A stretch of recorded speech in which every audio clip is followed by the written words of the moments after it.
Om Sadashiva Samarambam Shankaracharya Madhyamam Asmadacharya Paryantam Vande Guru Param Ishvaro Guratmeti Murtibeda Vibhagine Vyomabda Vyapta Dehaya Dakshinamurtaye Namaha Sarva-Vedanta Siddhanta Gocharam Tamagocharam Govindam Paramanantam Satguru Pranatoshmam Om Shanti Shanti Shanti Om Namastê. Então, o Krishna Guru nos dizia no capítulo 6, né, que ele vai ensinar para a gente o que é o Criador em sua natureza superior e inferior, sabendo, conhecendo a natureza de Deus, nós conhecemos a nossa própria natureza. Isso é sinônimo de libertação da problemática psicológica humana, né? Que é aquele sentimento de limitação, incompletude, frustração, insuficiência, inadequação. É uma complexidade psicológica que causa aquele sofrimento crônico psicológico que permanece sempre ali, impactando a experiência humana do indivíduo, né? Então, a problemática do samsara, ela é ler aquilo que nós queremos remover da nossa experiência, né? E não necessariamente precisa ser uma condição dramaticamente adversa, né? De karmas difíceis, de dores profundas, não. Samsara se manifesta mais ou menos como uma condição crônica, na qual o indivíduo experimenta uma insatisfação, tá? E um sentimento de que alguma coisa está faltando, alguma coisa, né? Isso e aquilo, aquela inquietação, aquela insatisfação, aquela agitação subconsciente, né? Então, essa é o samsara se manifestando em sua condição crônica, que não necessariamente é uma condição dramática, mas é sempre uma insatisfação interior. Você compreende, Mariné? Não? Então, entre milhares de seres humanos, alguns, né, chegam ao Vedanta por méritos kármicos e alguns chegam a obter o autoconhecimento que transforma e liberta. Neste verso, o Krishna começa a abordar a glória do autoconhecimento, a glória deste processo vedântico de autoinquirição e de autoconhecimento, né? A glória deste conhecimento a respeito da natureza do Jivatma como idêntica à natureza do Ishwara Atma, que é idêntica à natureza de Paramatma, tá? A glória do conhecimento a respeito de Deus, que é a glória do conhecimento a respeito do eu, do ser, do Atma, tanto em minha natureza inferior quanto a natureza superior, tanto a respeito da natureza inferior de Brahman quanto a natureza superior Nirguna de Brahman. Este conhecimento é glorificado no Gita. Em todas as nossas escrituras, em várias formas, o autoconhecimento é glorificado como a única saída da problemática do samsara. E nessa passagem, Krishna nos lembra que este conhecimento, este buscador é raro de ser encontrado. Portanto, poucos compreendem e conhecem a glória deste processo vedântico, a glória desse conhecimento revelado. É raro encontrar um indivíduo que compreenda e conheça. Sabemos que algo é extremamente raro. Gostaríamos de possuir isso e mostrar aos nossos vizinhos que eu obtive alguma coisa rara, né? Mas este conhecimento é raro, mas a psicologia é totalmente diferente, porque esse conhecimento você não pode mostrar a ninguém. Mas a psicologia humana é mais ou menos assim. Você obtém alguma coisa rara, rara quase sempre é sinônimo de muito valioso, mas quando nós entramos no campo do conhecimento Upanishad, conhecimento vedântico, conhecimento, o autoconhecimento, o conhecimento do Atma, o conhecimento de Brahman como a minha própria natureza, é um conhecimento raro, mas ainda assim é raro e ninguém quer, né? Quando você diz assim, ó, existe essa pedra preciosa que é raríssima, e todo mundo, é raro, eu quero, né? Mas quando nós entramos nos conhecimentos, nas águas profundas, né, da auto-inquirição e do autoconhecimento, sob a luz dos ensinamentos Upanishads, é assim, este conhecimento, Aham Brahmasmi, este conhecimento a respeito de sua natureza pura, é muito raro. E aí todo mundo, é raro, tudo bem, não me interessa, né? Diferentemente aos outros objetos de desejos raros que quase todo mundo se interessa, né? Pessoas têm interesse por este autoconhecimento que é raro. Por quê? Porque a maioria das pessoas não possui uma mente qualificada, refinada, purificada, sutilizada, satificada, como queiramos dizer, capaz de realmente compreender o valor dessas declarações de identidade do Jiva Atma como consciência e existência de natureza livre, cheia, completa, totalmente independente do mundo e do seu próprio instrumento corpo-mente. A mente do indivíduo não está pronta para este nível de espiritualidade religiosa. Então, o que a mente humana diz? A psicologia humana, isso é muito raro, tudo bem, mas vocês dizem que é raro, mas isso é só uma filosofia, né? E filosofia é sempre filosofia acadêmica, e filosofia acadêmica não transforma ninguém. Eu quero ser transformado por uma mega experiência transcendental, tá? Ou por alguém que me estabeleça sempre feliz, né?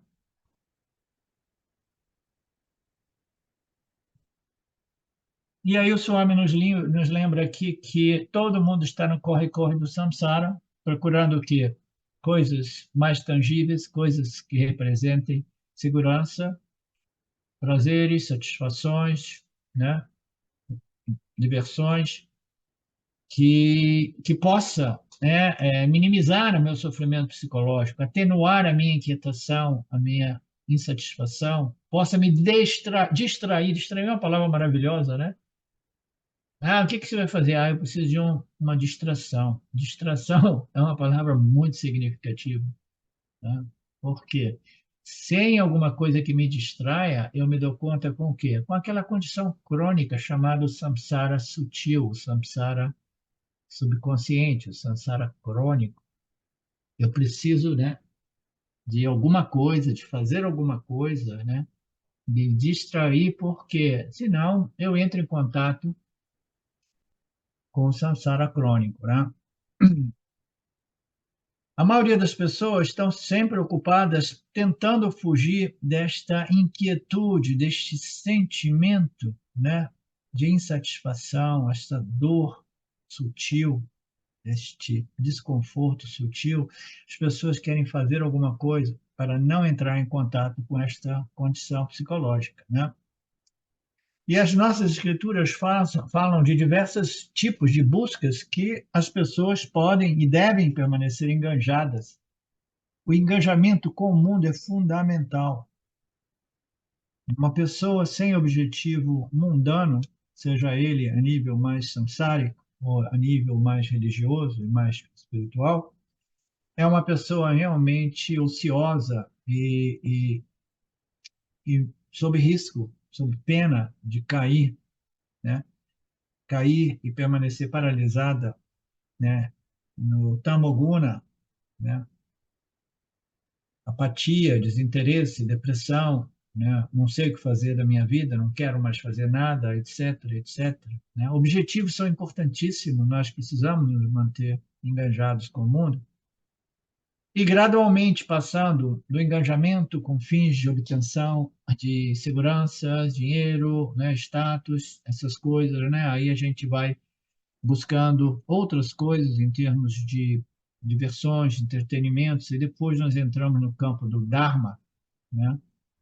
Que é uma busca humana importantíssima de melhoramento pessoal, de observação das leis e princípios, né, do Criador, e depois, né, a busca por conhecimento que liberte, né? Conhecimento que liberta é o conhecimento religioso espiritual revelado nos Vedas, né?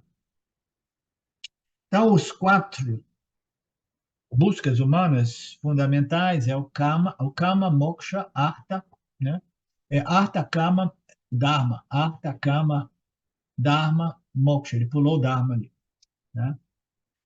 Ele iniciou com dharma na outra linha, né? Dharma, artha, em geral a gente fala artha, que é a busca inicial, que é por segurança, né? Kama são os desejos por satisfação sensorial e etc. E depois do karma, dos desejos, né, vem a busca pelo dharma, melhoramento pessoal, etc., conhecimento. E depois moksha, né? Karma aqui significa diversão, entretenimento, né, prazeres. Dharma significa o quê? Punya, crescimento, desenvolvimento, elevação espiritual, psicológica, né? E moksha e liberta. Aqui, do ponto de vista mais esotérico, né, o Dharma, a busca pela compreensão e observação e ação, segundo o Dharma, né, irá produzir o quê? Punya, punya espiritual. E punya espiritual nos conduz ao quê? A uma loca superior. A loca pode ser compreendida um nascimento superior na próxima vida, ou simplesmente um período no qual o indivíduo ele esgota, né? Ele esgota um pouco de punya papa nessas dimensões não encarnadas no físico, né? São as locas superiores, né? Então, o indivíduo ele vai conseguir obter alguns céus, né? Algumas locas superiores que sempre os traz de volta, né? Ou pode ser ele vai obter um nascimento superior, né? Por quê? Porque o indivíduo ele não somente passou por harta, busca por seguranças, etc., e dinheiro, e prestígio, e, e kama, os desejos por tudo aquilo que seja entretenimento, diversão, né? Mas ele observou o moksha e começou a viver uma vida governada pelo desejo de adequação, harmonização, conformação com as leis e princípios do Criador. Isso irá produzir grande crescimento espiritual, locas superiores e nascimentos superiores. Mas existe um último grau de busca humana que é chamado de moksha, né? Um desejo pela libertação de tudo isso, desejo de se libertar, né, da prisão ou do samsara que produz, né, mecanicamente, automaticamente, né, devido aos desejos, às vássanas contidas no corpo causal da alma individual, irá produzir renascimentos infinitos, mas não é um processo eterno. O autoconhecimento devidamente internalizado liberta o indivíduo não somente da condição psicológica, que eu estou colocando mais como o sofrimento psicológico crônico, né?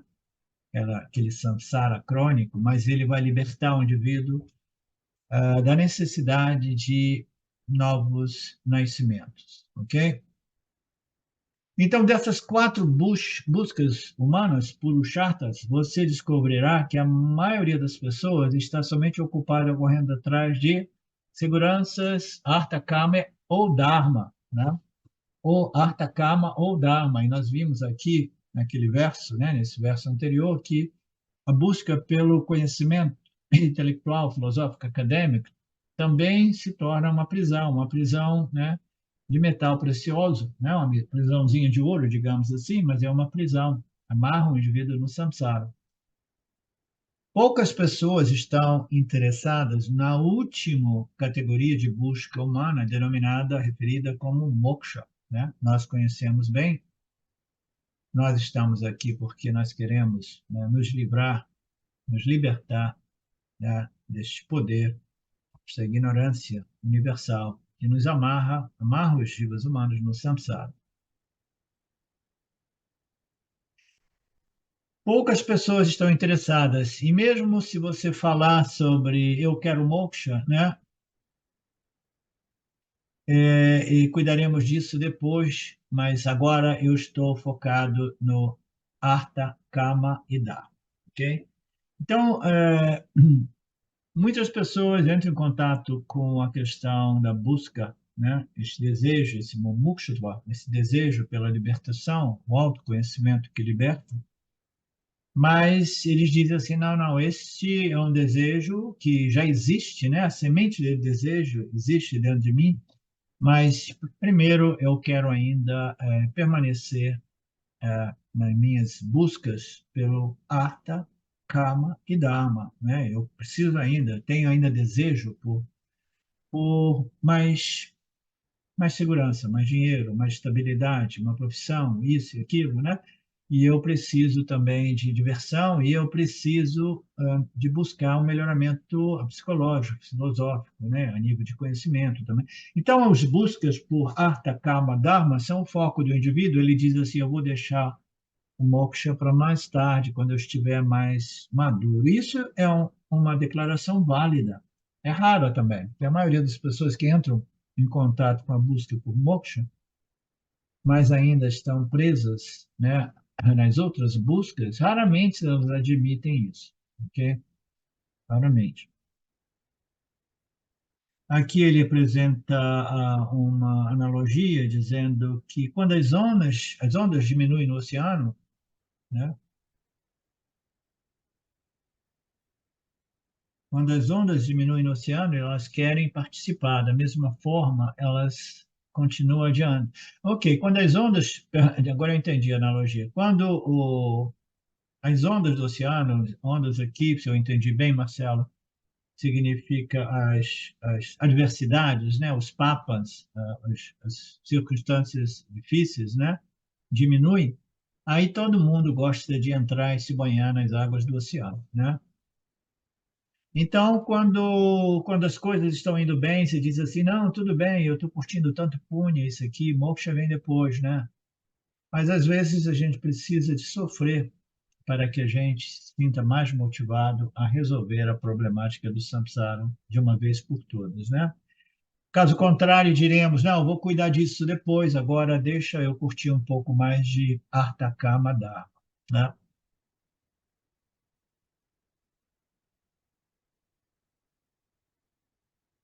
Poucas são os indivíduos em busca de moksha. E mesmo que alguém desenvolva esse desejo por moksha, a maioria das pessoas, isso é legal. Ele diz, mesmo aqueles que falaram assim, não, eu quero realmente me libertar, né? Eu não sei exatamente, mas eu quero que seja libertação, mas eu sei que a libertação, segundo o budismo e diversas outras tradições, é libertação do sofrimento humano, né? Você vai remover o elemento sofrimento psicológico humano. Então é isso mesmo que eu quero. Eu quero remover de uma vez por todas o sofrimento, né? Então os indivíduos dizem, não, não, eu quero moksha porque eu ouvi dizer que é remoção do sofrimento psicológico, né?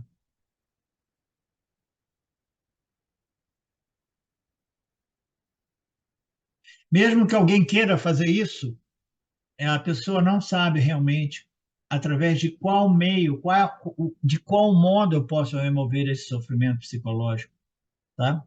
Esse elemento humano de sofrimento. Como é que eu vou fazer isso? Eles querem se libertar, raramente eles querem moksha simplesmente por amor à verdade, por amor ao absoluto, eles querem moksha para resolver o sofrimento, né?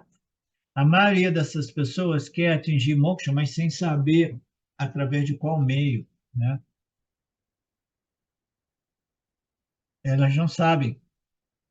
Portanto, elas vão passando de coisas e coisas e coisas, tentando obter a felicidade, e no processo vão ficando amarrados, presos em coisas e coisas e pessoas, né? até que esse desejo por libertação amadureça o suficiente para que o indivíduo compreenda que esta libertação nada mais é do que uma libertação interior, né? Derivada da compreensão de que nenhum objeto de desejo pode me completar porque eu já sou completo. Aí o indivíduo passa a buscar a compreensão pelos desses ensinamentos que declaram a natureza do indivíduo como sempre cheia, inteira e completa. Não? Portanto, mesmo aqueles que dizem eu quero, elas não conhecem o método, elas não conhecem de que forma. Quase todo mundo pensa que só é possível através do silêncio, só é possível através de uma epifania, sem compreender que a natureza do silêncio não obstaculiza a autoignorância, e qualquer que seja a epifania, por natureza, ela tem um início, meio e fim, e o indivíduo retorna ao mesmo ponto de antes. Elas, sem compreender, sem desenvolver um valor pelo conhecimento, pelo jnana, elas ficam perdidas, dizendo, eu quero um moksha, mas eu não sei como, deixa eu, né, entrar em contato com algum guru que possa me transferir, transmitir este autoconhecimento, esta iluminação, através de uma determinada energia. Né? E aqui o Swami diz que o caminho é o caminho do conhecimento e somente o conhecimento. E o tema deste conhecimento que liberta agora é o conhecimento a respeito da natureza de Deus. O único conhecimento que liberta, porque se eu compreendo claramente a natureza de Deus, eu estou compreendendo a minha própria natureza, porque o meu objetivo não é simplesmente conhecer a natureza de Saguna, Deus, mas eu quero compreender a natureza de Nirguna, Deus, Nirguna Ishvara, Nirguna Brahman. Uma vez que eu compreendo a Saguna Brahman, eu compreendo que este é o meu objetivo provisório, temporário, intermediário, porque o meu objetivo é compreender a natureza de Nirguna Brahman, porque somente então eu compreendo a minha real natureza, porque eu ouvi dizer que eu também tenho duas naturezas, a superior e a inferior. Se eu compreendo a natureza superior de Ishvara, eu estarei compreendendo a natureza superior do Jivatma. Por quê? Eu confio nas escrituras quando elas me dizem que a natureza do Jivatma e de Brahman é a mesma, né? São a mesma. Tativamasi, você é de mesma natureza de Deus. Este conhecimento é o único meio através do qual o indivíduo possa se libertar do sofrimento e se libertar deste ciclo infinito de mais e mais encarnações. A maioria das pessoas não sabem, né? Elas não sabem que para autoconhecimento e moksha existe um pramana, um meio de conhecimento, e este meio de conhecimento é chamado jnana, mais especificamente, Yana, Yeshwara Yana, ou Brahma Yana, Atma Yana. Quando diz Atma Yana é o autoconhecimento, quando diz Brahma Yana, né, é o conhecimento de Brahman, seja ele inicialmente Saguna Brahman, até que estejamos prontos para compreender a natureza Nirguna de Brahman. Então, Swami diz, o número de poucas pessoas que querem, o número das pessoas que querem esta libertação é rara, são pouquíssimas, entre elas, muitos desejam conhecer Deus, são raros, e ainda menor são aqueles que estão interessados neste conhecimento de Deus em sua natureza nirguna. A maioria não sabe como obter este conhecimento a respeito da natureza de Deus, portanto, elas tentam todos os tipos de coisas para obter o conhecimento. E não sabe qual é o método, e o único método de obter Ishvarayana é o que o próprio Krishna apresentou no capítulo 4, que nós já vimos, né? Que você obtenha, verso 34, esse verso é muito bonito, que você obtenha este conhecimento que liberta o indivíduo do samsara, que liberta o indivíduo da problemática da dor psicológica humana, né? Que você obtenha este conhecimento através de quê? Da dedicação, prostração, serviço, né? Serviço aqui significa dedicação total, né? Reverência às escrituras, prostração à nossa sampradaya, né? Dedicação, serviço, né? E a investigação, né? Viveka adequada através de um meio de ensinamento adequado e eficaz. E aí ele diz que você obtenha tudo isso através deste tipo de atitude, né? E deste tipo de intelecto investigativo, né? Com a capacidade, né? De viveka, você tem que ter essas qualificações. E aí ele diz, uma vez vocês estejam qualificados, os sábios irão transmitir este conhecimento, aquele conhecimento, Tativamasi, para você. Os sábios, então aqui o Lord Krishna, ele introduz não somente a glória, né, a glória dos ensinamentos, mas da glória, né, da associação entre o discípulo e o guru, né, que é ainda mais difícil de ser compreendido, até mesmo por pessoas envolvidas, né, com o Vedanta. O único meio de obter este conhecimento é através daquilo que é chamado Guru Shastra Upadesa Shravanam. Você tem que ouvir os ensinamentos, tá? Os ensinamentos são das escrituras, Shastras, e você precisa de ouvir de um guru, né? Um guru competente, capaz e que tenha sido beneficiado, né? Que seja auto-realizado, autoconhecido, né? E que tenha uma boa compreensão dos ensinamentos, bem familiarizado com esses ensinamentos. Guru Shastra Upadesa, né? Shravanam. Portanto, Shravanam, uma investigação, uma exposição, um ensinamento das escrituras, sempre com um acharya competente, um guru competente, né? Ouvir o ensinamento das escrituras através de um guru é o modo qual você obterá este conhecimento, né? Através da prostração, da dedicação, né? E da investigação adequada.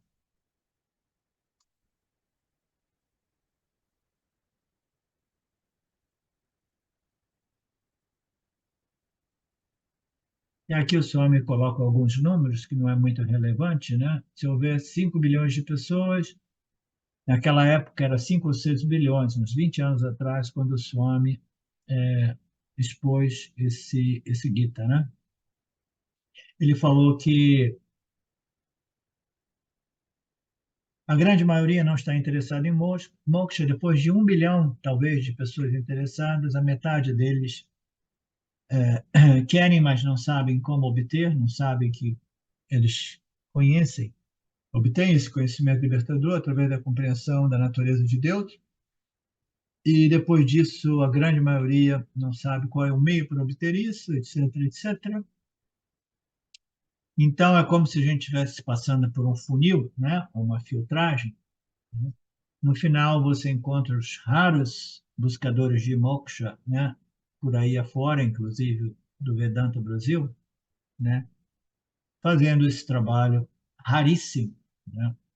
Com a ajuda de um guru raro também, de muito raro encontrar um guru realmente tradicional, honesto e competente, né? Das escrituras do Vedanta.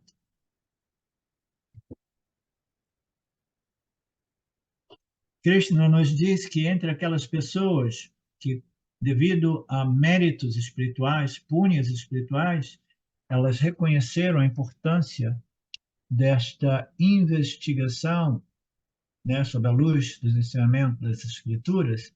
Entre elas, a maioria não irá compreender esse ensinamento. Sim, principalmente se esses indivíduos não estiverem sempre associados a um guru, né? Um guru, até que o conhecimento seja claro, firme e tenha realmente transformado a personalidade e a vida do indivíduo, né? Então, a grande maioria não obtém sucesso. Depois de filtrar tudo isso, pouquíssimas pessoas chegarão ao final deste processo. Esta é a forma mais rara de sabedoria espiritual. Guru Shastra Upadesa Shravanam é a direção certa, expor-se aos ensinamentos das Escrituras. E para quê? Para obter aquela liberdade. A liberdade não é uma liberdade externa. Ah, não, a liberdade não, eu já me sinto livre. Porque eu vivo nos Estados Unidos, é o símbolo da democracia e liberdade de expressão, de palavra, né? Todo tipo de liberdade de opinião, né? Já era, não é mais não, isso mudou lá também total, né? Então eu diria que não, não, já tenho uma sensação de liberdade muito grande, né? E aqui o Swami disse, essa liberdade é uma liberdade interior, né? É ser livre da dependência do mundo, das coisas do mundo, das pessoas do mundo. Isso somente é possível quando eu compreendo, né, a minha natureza nirguna, né, que é livre e totalmente independente do mundo.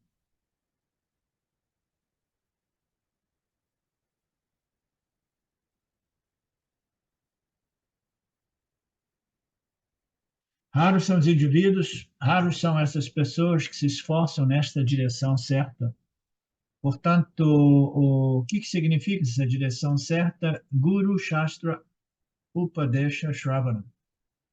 Expor seus ensinamentos para obter esta liberdade, que é uma liberdade interior, esta segurança, que é uma segurança interior, né?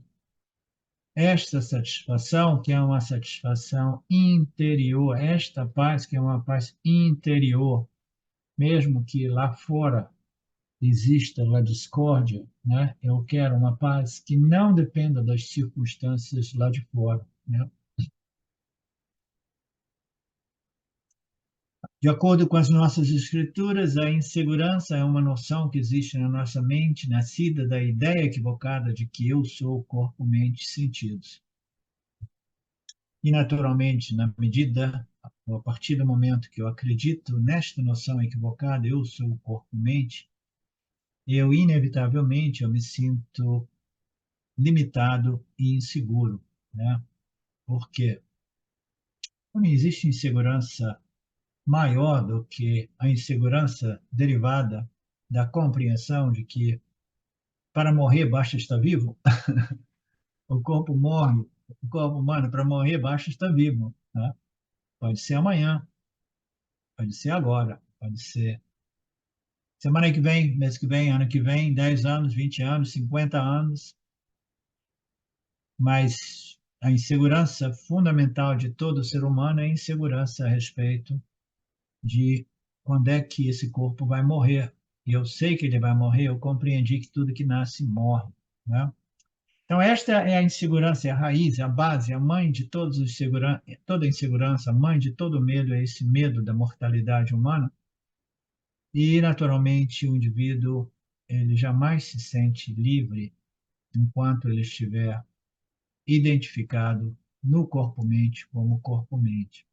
Não existirá segurança, não existirá paz, não existirá satisfação, não existirá confiança, porque a identificação equivocada naquilo que é temporal, naquilo que é mortal, naquilo que é inseguro, foi estabelecida através de muitos nascimentos devido a essa ignorância cósmica imposta pelo poderoso Maya. Esta insegurança é uma noção nascida desta auto-ignorância. Nada lá fora vai me dar segurança, a menos que eu compreenda a minha natureza sempre livre e segura, porque eu sou Satitananda.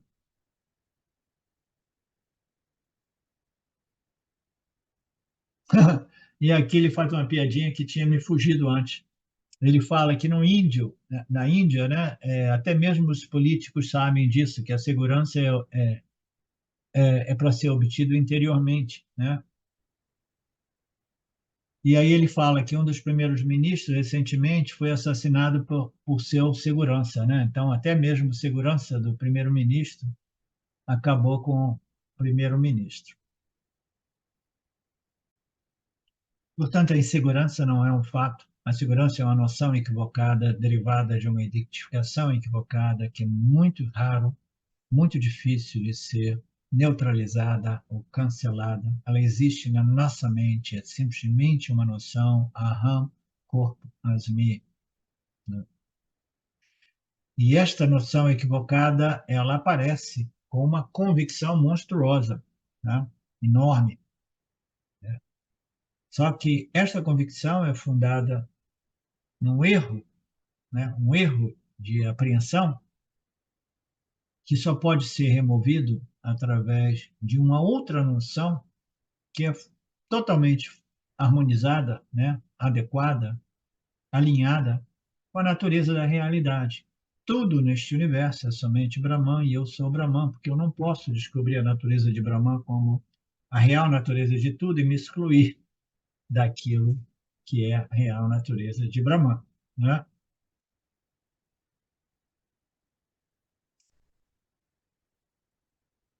Este conhecimento é o autoconhecimento, aqui denominado como Siddhi, né?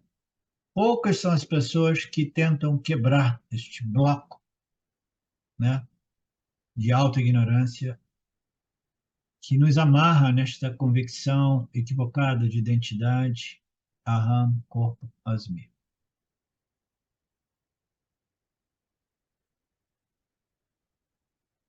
A gente não significa dizer que a gente não tenha seguranças relativas externas, um pouco de dinheiro no banco, uma casa para morar, tudo isso naturalmente é necessário. Nós estamos falando de interiormente. Eu posso obter toda a segurança exterior, mas ainda assim, interiormente, eu me sinto inseguro. As seguranças relativas, né, exteriores, elas servem a um determinado propósito. Tá? Se a gente não tiver um mínimo de segurança exterior, é difícil desenvolver a segurança interior, a menos que o indivíduo já nasça sem nenhuma riqueza, numa família extremamente pobre, mas ainda assim tão maduro espiritualmente, que ele simplesmente faça como fez o Ramana. Ele procura uma caverninha para viver em paz, sem nenhuma segurança, deixando a Ishwara, né, a possibilidade ou não de que alguém, de vez em quando, leve uma refeição para ele, porque ele se escondia ainda por cima, né? Então, a segurança não é externa, é interior. Portanto, não existe conflito com as nossas buscas por seguranças externas, desde que a busca pela segurança externa seja genuinamente moderada e não vinculativa.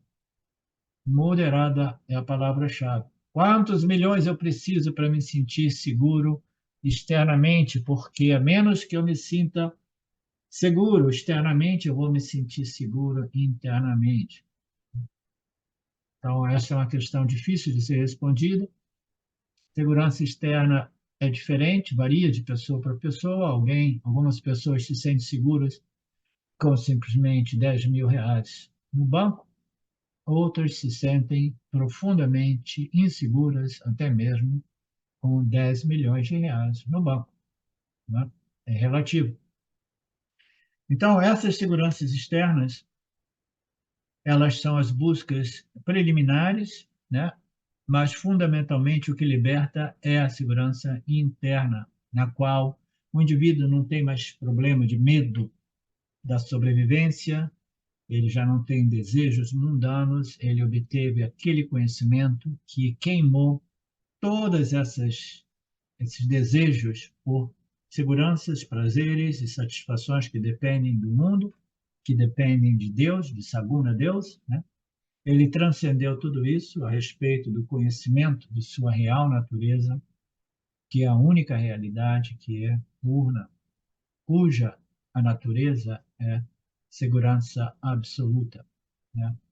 Porque onde existe um sem um segundo, não existe nem mesmo a questão de insegurança. Você precisa de um outro para se sentir inseguro. A gente observa isso até mesmo em relacionamentos íntimos, né? Ah, não, eu estou me sentindo muito só, preciso do outro. Né? Aí você arruma um outro, aí começa todo tipo de insegurança. Todo tipo de insegurança vem à tona. né? Nós queremos a segurança interior.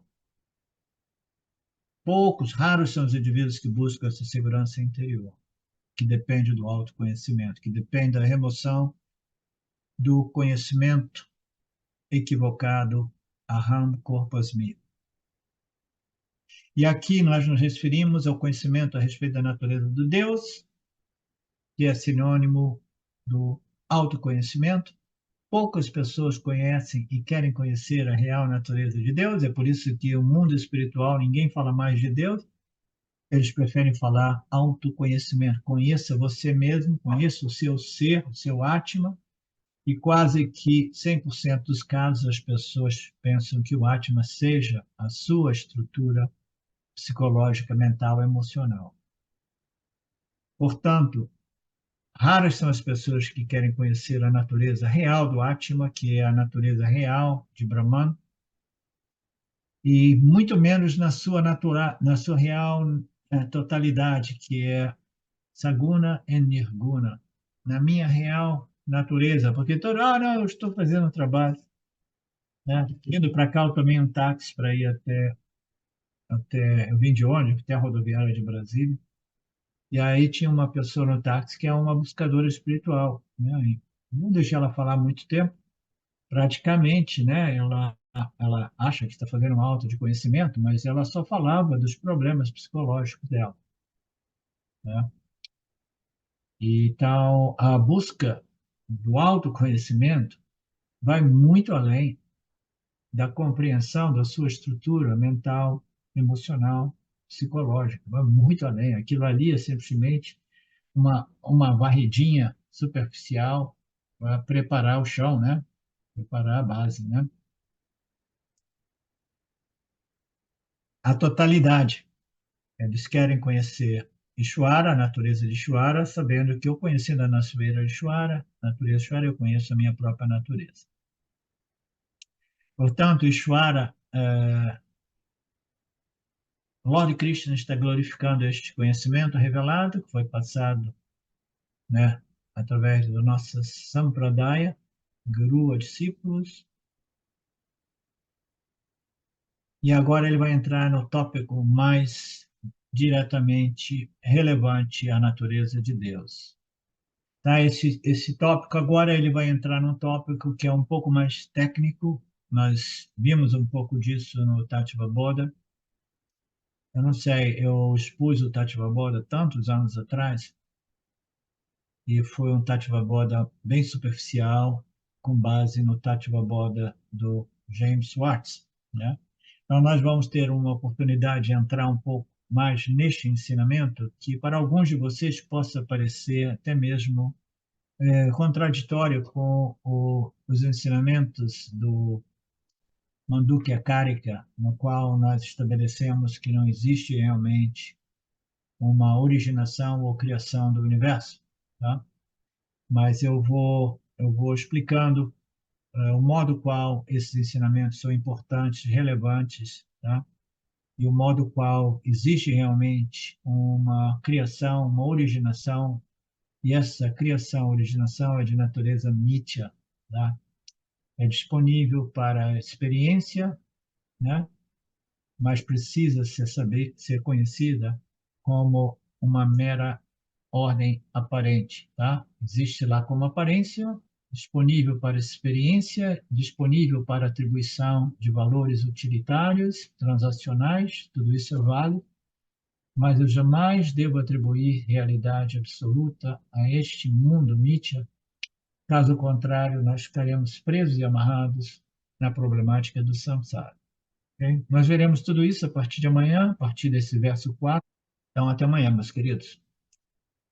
Om Purnamada Purnamidam Purnamudachyate Purnasya Purnamadaya Purnamevavashishate Om Shanti Shanti Shanti Om. Namastê.